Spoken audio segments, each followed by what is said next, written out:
أنا لست صوفيا أطوف بقبة أنا لست ممن يدخل القبر مسجدي ولست يهوديا ولست برافضي والرافضي في الأصل كالمتهودي أنا لست تكفيري ولست بخارجي يرى مؤمنا بالله مرتد ملحدي.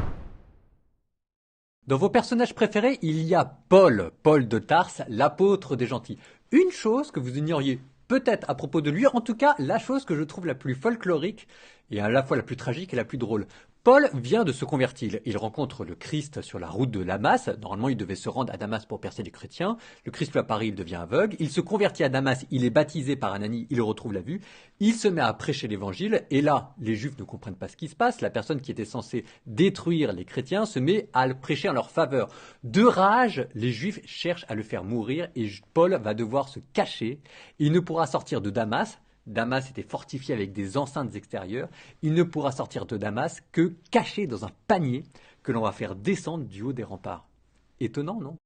Les apôtres, après l'ascension du Christ, après l'ascension du Messie au ciel, après qu'Allah subhanahu wa ta'ala l'ait élevé, les apôtres ont appelé, sont partis voyager, se sont dispersés dans les différentes contrées afin d'appeler Banu Israël, afin d'appeler les enfants d'Israël, pas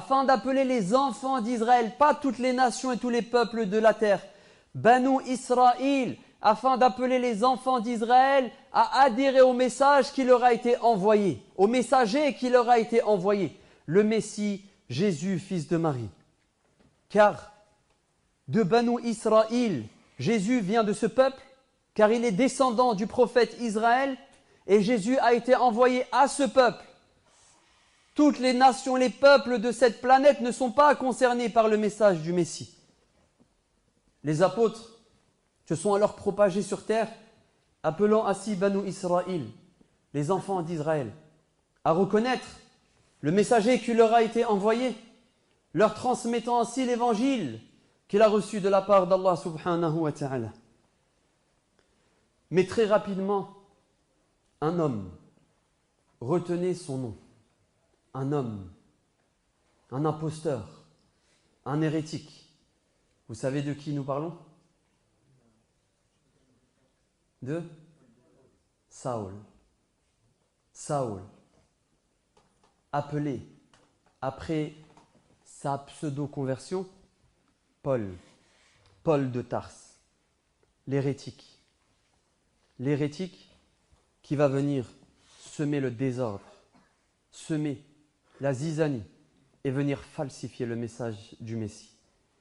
L'imam Salih al-Fawzan nous dit « Ja'ahum Boulus » Très rapidement est apparu, après Jésus, un homme qu'il prétende être un apôtre, l'hérétique, Boulus, Paul, de son ancien nom, Saul, al-Yahudi, al-Khabith, cet hérétique mauvais, alladhi za'ama annahu yattabi' al-Masih, qui après avoir persécuté les croyants, a prétendu se convertir à sa religion et le suivre. Wa amana bih, il a prétendu croire au Messie.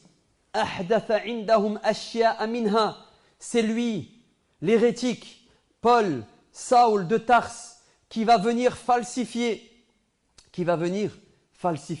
le message du Messie, le message originel, vrai du Messie.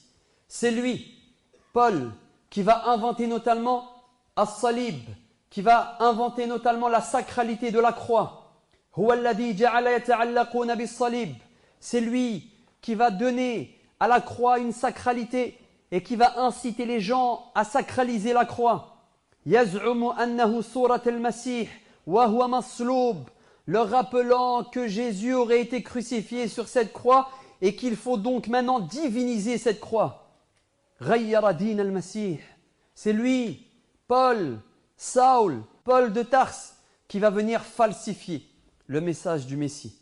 Idda al-Iman, il va prétendre, après des années de persécution, il va prétendre une conversion afin, écoutez bien, de détruire le message du Messie de l'intérieur, afin de détruire le message du Messie de l'intérieur. Paul a fait avec le message du Messie ce qu'un homme a tenté de faire avec le message de Muhammad sallallahu alayhi wa sallam. Jésus alayhi salam a eu un hérétique qui après lui a falsifié son message, Paul.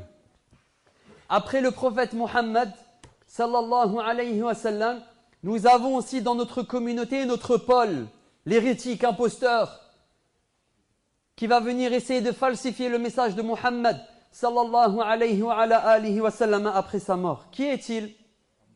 Abdullah ibn Saba, al-Yahudi, Abdullah ibn Saba, qui après avoir persécuté les musulmans, va également prétendre à une conversion à l'islam pour essayer de détruire et anéantir le message de Muhammad sallallahu alayhi wa sallam de l'intérieur. Donc, Abdullah ibn Saba est dans cette communauté, ce qui avec beaucoup de proximité a été Paul de Tars par rapport au message de Jésus. Simplement que Paul a réussi, mais que Abdullah ibn Saba n'a pas réussi. À la différence que Paul de Tars a réussi, ce que Abdullah ibn Saba n'a pas réussi. Paul de Tars va inventer le christianisme. Abdullah ibn Saba va être à l'origine et inventer notamment du chiisme. Du chiisme. Le chiisme est pour l'islam et la prophétie du prophète Muhammad alayhi salatu wassalam une hérésie. Ce qu'est le christianisme par rapport au Messie, par rapport à Jésus, fils de Marie. Qui est donc cet homme?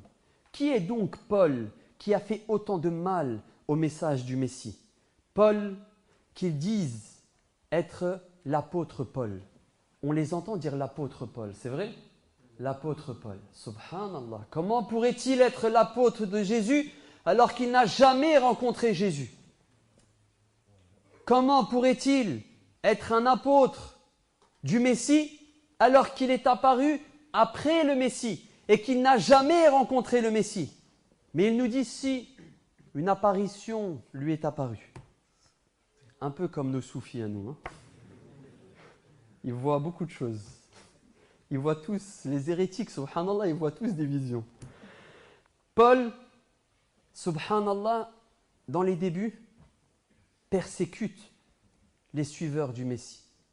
Va persécuter avec énormément d'animosité les suiveurs du Messie, les suiveurs de Isa ibn Maryam.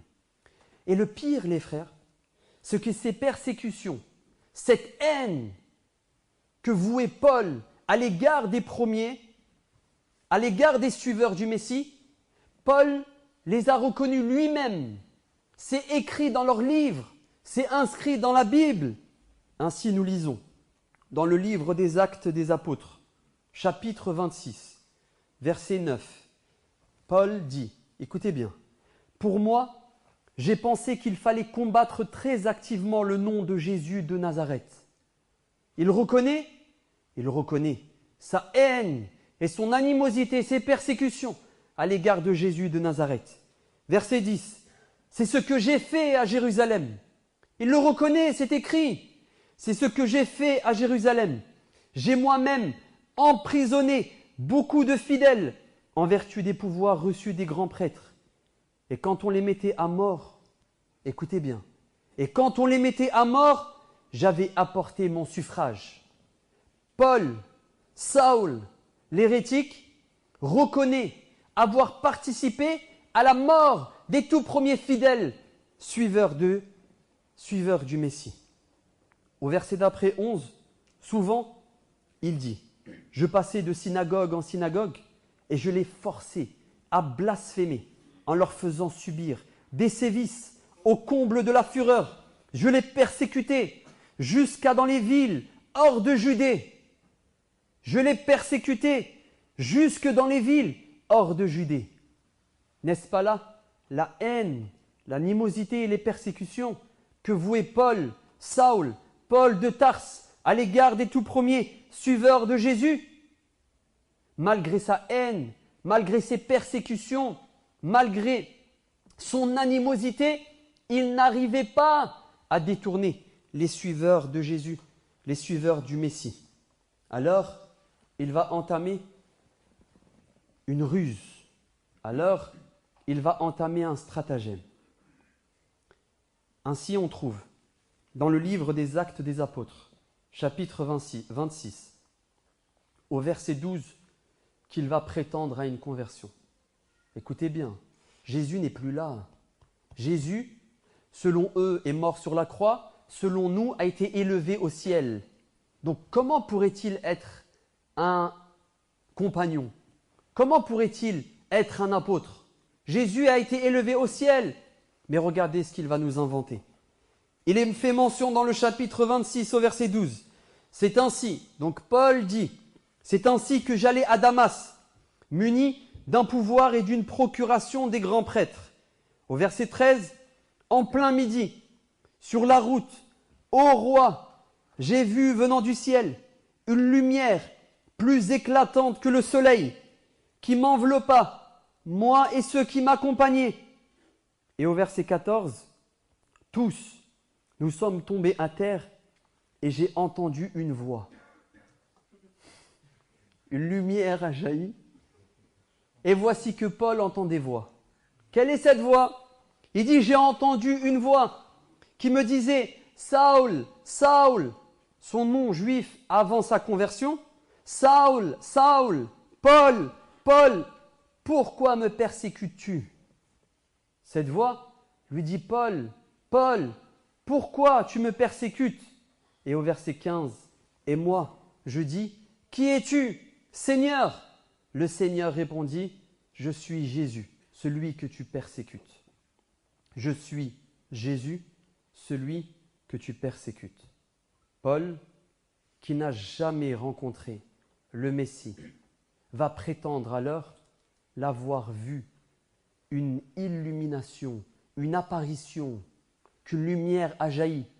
Et voici que Saül entend des voix, il prétend que cette voix est la voix du Christ qui est apparu à lui. Saül va ainsi appeler à diviniser de l'intérieur. Après sa conversion prétendue, il va appeler Banu Israël, les peuples et les nations, à diviniser le Messie. Abdul Malik al-Kulayb nous dit, quelques années après Isa, quelques années après que Jésus fut élevé au ciel, est apparu Saül, l'hérétique, qui s'est converti au christianisme, et quelque temps après sa conversion, il a changé son nom de Saül à Paul. En vérité, Paul a fait naître de très graves pratiques dans la religion chrétienne. Les sources chrétiennes agréées témoignent de ces faits. Paul, c'est lui, l'hérétique, qui a autorisé aux chrétiens de boire le vin. C'est Paul qui leur a autorisé de manger le porc, dont la chair est impure.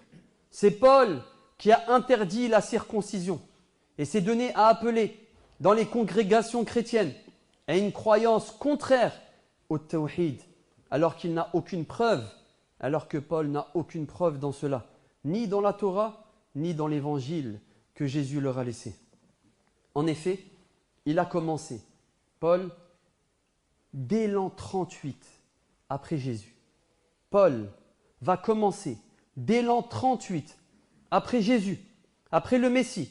Quand on dit après Jésus, c'est après qu'il ait été élevé au ciel, pas après sa mort. Jésus n'est pas mort. En l'an 38 après Jésus, Paul a commencé à proclamer que Jésus était divin, le considérant comme le Fils d'Allah, et que Jésus est descendu sur terre afin de se sacrifier et être crucifié en guise de rémission des péchés pour l'humanité. Par ailleurs, les lettres de Paul soulignent que la majorité des gens l'ont refusé. Dans les lettres de Paul, il est fait mention qu'après la pseudo-conversion de Paul, Les gens l'ont refusé. Les gens ne voulaient pas de lui. Les gens ont refusé ses enseignements. Les gens ont été à l'encontre de Paul. Car Paul était à l'encontre du message du Tawhid. Comme ils ont aussi, les gens, formellement condamné son hérésie. Lui-même, Paul va le reconnaître.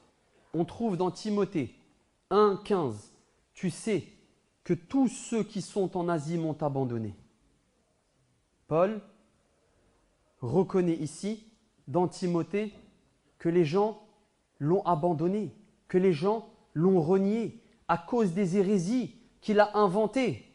On trouve également dans Timothée 4,16 « Dans ma première défense, personne ne m'a assisté, mais tous m'ont abandonné. » Les premiers n'ont pas accepté l'hérétique Paul, ni ses enseignements, ni ses hérésies. Les premiers l'ont rejeté, lui-même l'a reconnu, lui-même l'a dit. Et c'est dans Timothée, dans ma première défense, personne ne m'a assisté, mais tous m'ont abandonné. Alors la question qu'on peut se demander, c'est comment les premiers qui ont refusé Paul et ses hérésies, comment cette hérésie aujourd'hui est l'écrasante majorité des chrétiens d'aujourd'hui. Comment cela est-il possible? Nous allons voir, avec l'aide des hommes de pouvoir, d'un empereur, comme nous allons le voir. Il est également important de préciser que ceux qui ont accepté l'appel de Paul, qui prônaient le shirk, donc Paul prônait le shirk, prônait à ce que Jésus soit divinisé, ce sont les polythéistes d'Europe, les polythéistes européens, qui eux étaient déjà des païens.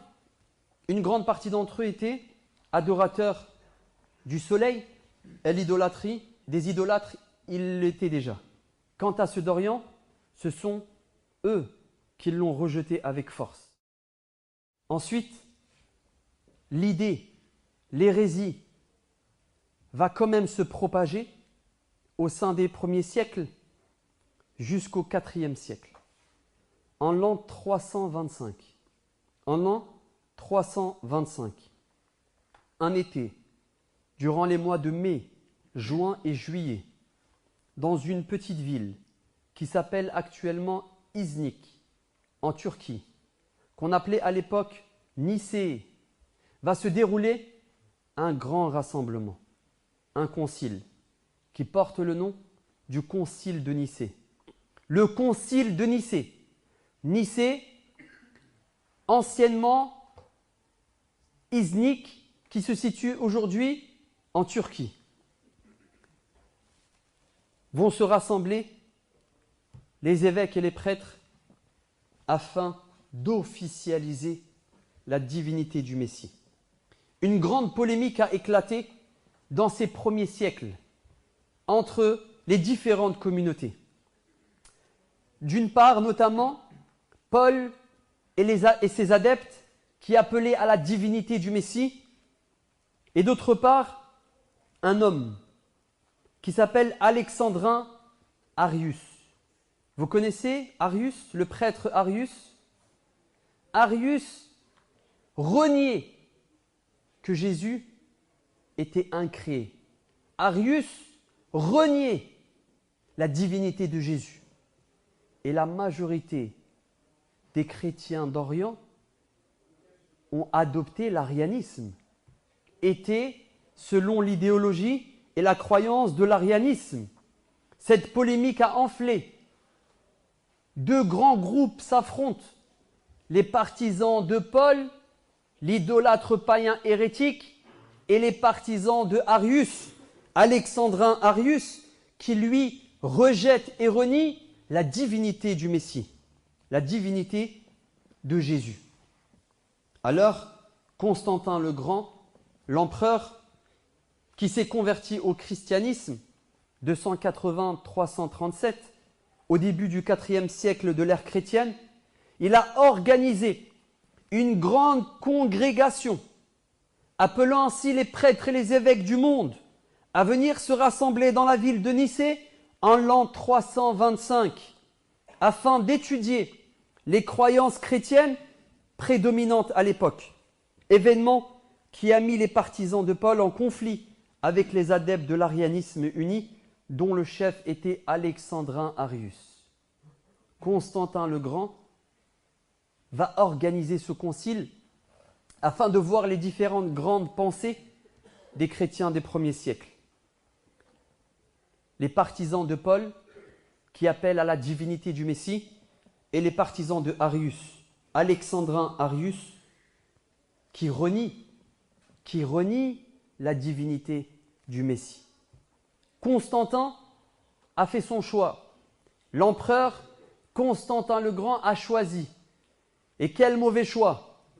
Il a choisi les partisans de Paul, Saül, obligeant ainsi tous les chrétiens à suivre les préceptes de Paul, qui incitent à croire à la divinité du Messie, les obligeant ainsi à reconnaître que Jésus, fils de Marie, est le Fils d'Allah, descendu sur terre pour s'offrir en sacrifice et être crucifié contre l'expiation des péchés de l'humanité.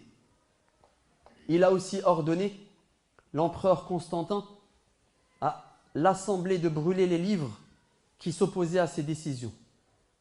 Ils ont brûlé les livres et les manuscrits qui s'opposaient à cette croyance. Chaque livre, chaque manuscrit qui s'opposait à la divinité du Messie, à la croyance de l'hérétique Paul, ils les ont alors brûlés par ordre et commandement de Constantin l'empereur. Ils ont alors enquêté sur les endroits où ces gens se cachaient, où ils étaient gardés. Ils interdisaient aux gens de leur parler, de lire leurs livres. Et je vais vous lire un extrait du décret du concile de Nicée. Du décret du concile de Nicée, qui a eu lieu en quelle date, les frères? 325. Un été de l'an 325. Ces gens vont alors établir, durant ce concile, de manière officielle, puisque Paul vient bien avant le concile de Nicée. Paul commence l'hérésie, elle est validée, acceptée officiellement par l'Église en l'an 325. 325, au IVe siècle, mes frères. Jésus est divinisé par l'Église officiellement au IVe siècle après le Messie. Dans un décret, le décret du concile de Nicée, où ils ont affirmé ce qui suit. Nous croyons en Dieu, l'unique, le Père, le Seigneur de toutes choses, le Créateur du visible et de l'invisible, de même qu'au Fils, l'unique. Bon, déjà pour nous, il y a déjà deux, pour nous, shirk déjà. De même qu'au Fils, l'unique, Yessour al-Masih, Jésus le Messie, l'aîné de toutes les créatures, né de son Père, avant que les mondes ne soient créés, et il est incréé. Dans le concile de Nicée, ils ont écrit officiellement que Jésus est incréé, lui accordant ainsi la divinité. Virgule. Dieu véritable, disant du Messie, Jésus, fils de Marie, qu'il est Dieu véritable, d'un Dieu véritable. Il provient de l'essence même de son Père, qui, avec sa main, les mondes furent parachevés. Il a tout créé pour nous et pour les gens, afin de nous délivrer. Il est descendu du ciel, il a pris corps. A'oudhu billah, hasha, a'oudhu billah. Il a pris corps à partir du Saint-Esprit, puis est pris en grossesse. Ensuite, il est né de la Vierge Marie et a été crucifié au temps de Pilate. Ensuite, il a été enterré, puis ressuscité au 3e jour, et il est monté au ciel, et il s'est assis à la droite de son Père. Voici ce que le concile de Nicée a affirmé. Voici qu'en l'an 325 après Jésus, au 4e siècle, mes frères, après Jésus, Jésus est divinisé officiellement. Comment peut-on affirmer que la divinité de Jésus fait partie de l'essence du message du Christ? Wallahi, Jésus n'a jamais prétendu être divin. Cela lui était inconnu de son vivant. Et les apôtres n'ont nullement appelé à la divinité de Jésus, Isa ibn Maryam. Mais c'est une hérésie qu'a inventée Paul, qui l'a propagée et qui a été reconnue officiellement par l'Église que très tardivement, au IVe siècle, après Jésus, lors de ce concile, le concile de Nicée. Malgré la décision du concile de Nicée, qui a eu lieu en... Retenez les dates, les frères, c'est important. Malgré la décision du concile de Nicée, qui a eu lieu en l'an 325 après Jésus, qui a donc déclaré la nullité de la doctrine d'Arius et la fausseté de l'arianisme, les partisans d'Alexandrin Arius n'ont pas disparu. Et même pendant un certain temps, ils arrivaient même à être majoritaires au Moyen-Orient. Le 9 août 378, l'armée impériale a reçu une défaite écrasante, valant ainsi la mort à l'empereur Valens, et après la mort de ce dernier, l'arianisme s'est effondré car son successeur Théodose a déclaré l'avoir renié dès qu'il est entré à Constantinople. Il a embrassé la doctrine nicéenne comme religion. Ensuite, un deuxième concile va avoir lieu, le concile de Constantinople, en l'an 381. Toujours l'été, mai, juin, juillet. En l'an 381, dans la ville de Constantinople, toujours en Turquie, les partisans de Paul ne se sont pas seulement contentés de diviniser le Messie, mais durant le concile de Constantinople, en 381, ils vont officiellement diviniser l'ange Gabriel, qu'ils appellent le Saint-Esprit, comme étant le troisième des deux. Et donc officialiser la Trinité. En quelle année ? 381. L'Église reconnaît officiellement la Trinité. Après avoir reconnu ce qu'ils appellent le Père et la divinité de son Fils, prétendu faussement, en l'an 381, lors du concile de Constantinople, mai, juin et juillet, ils vont procéder à la divinisation du troisième, Ar-Ruh al-Qudus, le Saint-Esprit, qui est en réalité l'ange Gabriel, qui est en réalité un ange créé de lumière, qui n'est pas divin et n'a aucune part de la divinité. L'ange Gabriel n'est pas le troisième de cette trinité divine. Allah est un et unique. Et lors de ce concile, le concile de Constantinople, ils vont décréter. L'Église va reconnaître officiellement, lors de ce concile, la divinisation de l'ange rapproché, Jibril alayhi salam, Ar-Ruh al-Qudus, le Saint-Esprit. Et ainsi, avec le Saint-Esprit, ils en sont arrivés à combien de divinités ? À 3. À partir de combien on devient un païen, les frères ?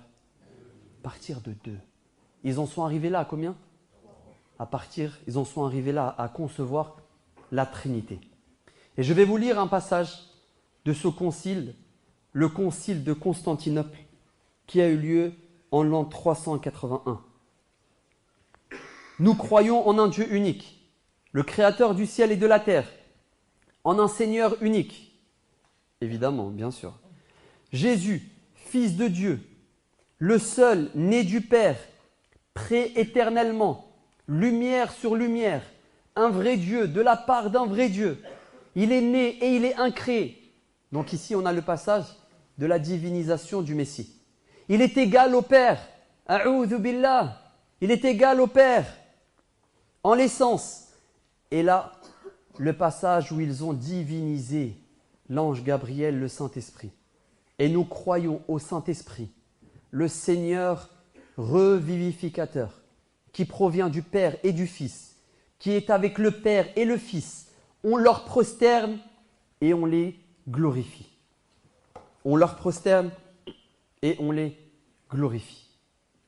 À cause de cette croyance, les patriarches ainsi que les évêques qui se sont rassemblés et qui ont participé à ces conciles, le concile de Nicée et le concile de Constantinople, les patriarches et les évêques qui ont participé à ces conciles et qui ont établi la divinisation du Messie et la divinisation de l'ange Gabriel, le Saint-Esprit, arrivant ainsi à la Trinité, ont contredit le tawhid complètement, le message avec lequel le Messie Jésus, fils de Marie, était venu, et l'ont annulé. Ils ont également considéré Allah subhanahu wa ta'ala comme le troisième de ces trois dieux. Ta'ala Allah, qu'Allah soit exempté, purifié de ses mensonges. Et voilà qu'ils se sont égarés et ont égaré ces patriarches et évêques lors de ces conciles un grand nombre de personnes avec eux. Comment ont-ils pu faire ces crimes? Comment ont-ils pu affirmer, reconnaître ces hérésies? Comment ont-ils pu s'opposer ainsi au message du tawhid enseigné par le Messie Jésus, fils de Marie? N'ont-ils pas écrit dans leur livre, Ésaïe 44, 6, « Je suis le premier, je suis le dernier, et hors moi, il n'y a point de Dieu » N'ont-ils pas vu écrire dans leur livre, Ésaïe 45, 5, « Je suis l'Éternel, et il n'y a point d'autre, hors moi, il n'y a point de Dieu » Comment ont-ils pu, alors que Jésus leur a enseigné le tawhid, alors que Jésus leur a laissé comme héritage le tawhid, le message de l'unicité, un seul et unique, qui mérite d'être adoré, Allah, la sharika lah, il n'a pas d'égo, il n'a pas d'associé, rien n'est tel que lui. Comment ont-ils pu, alors que Jésus le Messie leur a enseigné le tawhid, tomber ainsi dans l'idolâtrie et inventer ainsi cette trinité? Le shirk s'est donc répandu sur terre par la cause notamment de ces patriarches et évêques qui ont établi officiellement lors du concile de Nicée en l'an 325 et lors du concile de Constantinople en l'an 381 ces hérésies et les ont propagées. On est à quel moment là les frères? 4e siècle. On est au 4e siècle. 2 siècles de ténèbres vont submerger la terre après ces conciles. 2 siècles de ténèbres, d'idolâtrie, de polythéisme, de paganisme vont régner sur terre jusqu'à ce que 2 siècles environ après le concile de Constantinople, jusqu'à ce que 2 siècles environ après le concile de Constantinople, en l'an 610, Allah subhanahu wa ta'ala va élire, choisir et envoyer notre bien-aimé Muhammad sallallahu alayhi wa ala alihi wa sallam à l'ensemble des peuples, à toutes les nations, aux gens du livre, mais aussi aux autres, aux Arabes, mais aussi aux non-Arabes, à tous les peuples de ce monde, à toutes les nations de ce monde, aux hommes, mais aussi aux djinns, un message afin de rétablir la vérité vraie concernant la Torah, la vérité vraie concernant l'Évangile. C'est cet homme, 2 siècles après le concile de Constantinople, qu'Allah subhanahu wa ta'ala va envoyer à l'humanité tout entière afin de rétablir la vérité. أرجو النجاة ولن تسلك مسالكها إن السفينة لا تجري على اليبس أنا لست صوفيا أطوف بقبة